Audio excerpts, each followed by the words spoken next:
Espacio periodístico. Voy a comenzar hablando hoy en este panel con el expresidente de Colombia, Álvaro Uribe Vélez, quien nos acompaña desde la ciudad de Bucaramanga. Expresidente y actual senador de Colombia, bienvenido al programa La Noche de NTN 24. Muchas gracias, queridos amigos. Buenas noches a ustedes y a los televidentes. Bueno, expresidente, vamos a hablar de ese eventual cese al fuego bilateral y lo que, pues, en las últimas horas ha planteado el gobierno nacional. Expresidente, el jefe negociador y representante del gobierno en la negociación, Humberto de la Calle, él ha asegurado que la posición del gobierno ha cambiado y ahora dice estar de acuerdo con un cese al fuego antes de la firma del acuerdo, siempre y cuando este sea serio, bilateral y definitivo. ¿Cuál es su opinión, señor expresidente? Bueno, primero, déjeme resumir 4 puntos. Primero, el proceso está desacreditado porque los colombianos lo que hemos visto es que la FARC ha aumentado su capacidad criminal y el gobierno le ha permitido una vocería política que ninguna democracia le permite a los criminales. Asesinan y todos los días actúan como voceros políticos. Además, cómo han crecido los cultivos de droga. Entre 2013 y 2014 el país pasó de 290 toneladas métricas de cocaína a 440. 2015 es peor. Segundo punto, cese bilateral. Nosotros estamos en desacuerdo porque no podemos seguir poniendo en el mismo nivel a las Fuerzas Armadas con el terrorismo. Las Fuerzas Armadas tienen una misión constitucional de protección de la ciudadanía, el terrorismo delinque. Tercero, aquel cese del 20 de diciembre del año pasado, un cese unilateral sin concentración, fue un fracaso. Disminuyeron los delitos, pero aumentaron la extorsión, aumentaron las siembras de coca. Todo eso nos lleva a proponer lo que hemos propuesto desde que inició este proceso. Esto no es nuevo, lo que debió haber exigido el gobierno. O condición para iniciar el diálogo, un cese unilateral de actividades criminales de FARC. ¿Cómo? Concentrándose, que no sea el del 20 de diciembre, con vigilancia. No zonas rurales, como han dicho algunos, un sitio. Creemos que debe ser sin población civil, rural, que no sea zona de frontera, de tamaño prudente y además no debe ser estratégico para la economía nacional. Y eso además le daría 2 ventajas a la FARC. Primera ventaja, que la FARC daría una señal de buena fe que como tal se la recibiría el país. Segunda ventaja, cumpliendo ellos con ese cese unilateral, dentro de ese sitio no habría acciones ofensivas de las Fuerzas Armadas, o sea que tendrían también esa seguridad.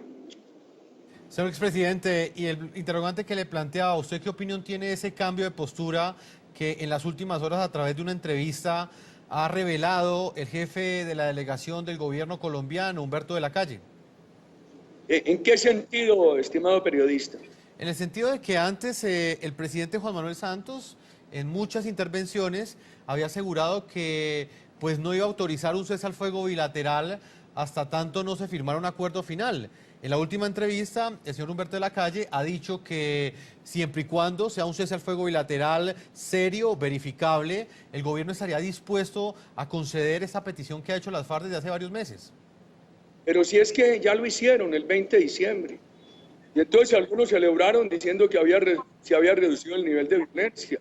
Se redujeron unos delitos o se aumentaron otros. Se siguió aumentando la extorsión, el rearme de la FARC. Se siguieron expandiendo las áreas con cultivos ilícitos. Nosotros decimos que aquí se necesita primero recuperar la fe en el proceso. Y a mí me parece que el gobierno no puede seguir un camino de debilidad. Matan colombianos, destruyen infraestructura y el gobierno le da una nueva ventaja a la FARC.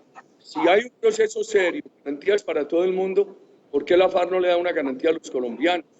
Y el gobierno le da una a la FARC. ¿Cuál es la garantía de la FARC a los colombianos? Cese de actividades criminales, unilateral, verificable, concentrados en un sitio.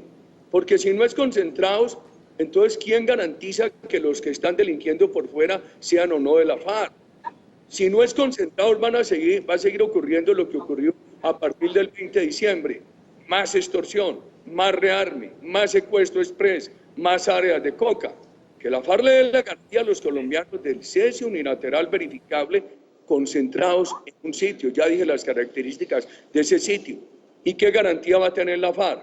Que concentrados en ese sitio, con vigilancia, cumpliendo el cese de actividades criminales de manera unilateral, pues nadie los va a atacar.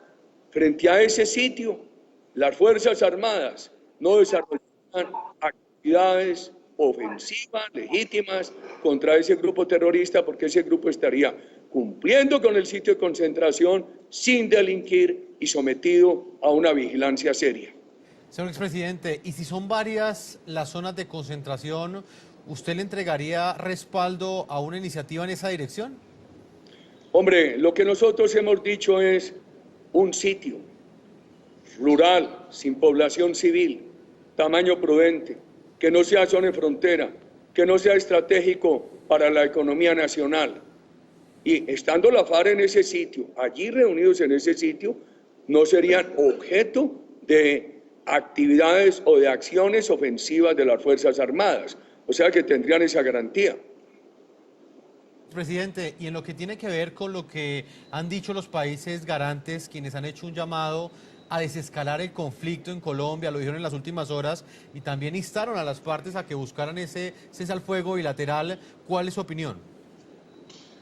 A mí me parece que prestan un mal servicio, porque desescalar el conflicto es inhumano. Desescalar el conflicto es decir, no asesinen a 10, resígnense con asesinar a 3. La vida humana no es tasable. Desescalar el conflicto es una ofensa al país, porque no le destruyan al país 10 kilómetros de oleoducto, no le destruyan sino 3. Hombre, esa destrucción es gravísima. Aquí lo que se necesita es un cese de actividades criminales unilateral.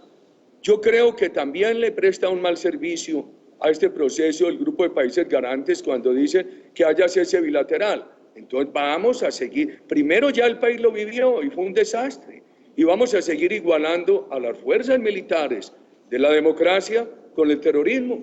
Eso es otro daño a la motivación de las Fuerzas Armadas y otra afrenta al Estado de Derecho.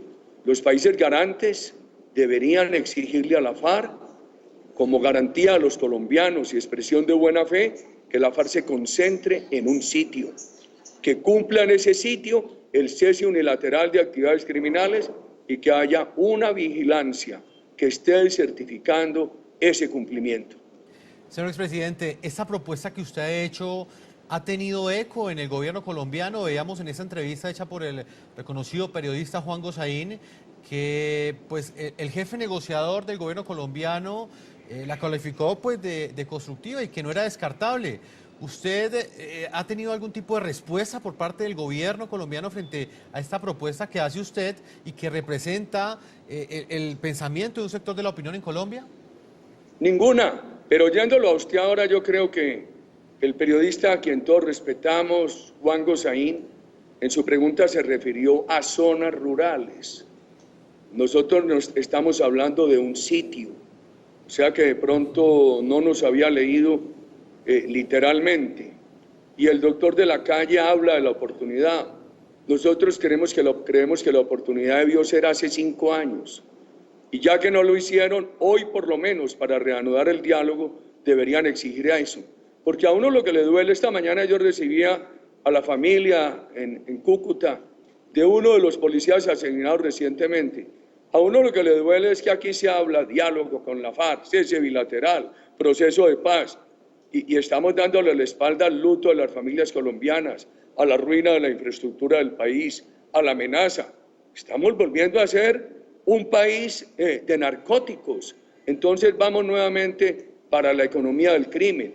Por favor, por eso hay que pensar en este cese de actividades criminales, ya que no se pensó en él, que no se exigió como condición para iniciar el diálogo, por lo menos que sea ahora condición para reanudar el diálogo. Ojalá el gobierno escuchara.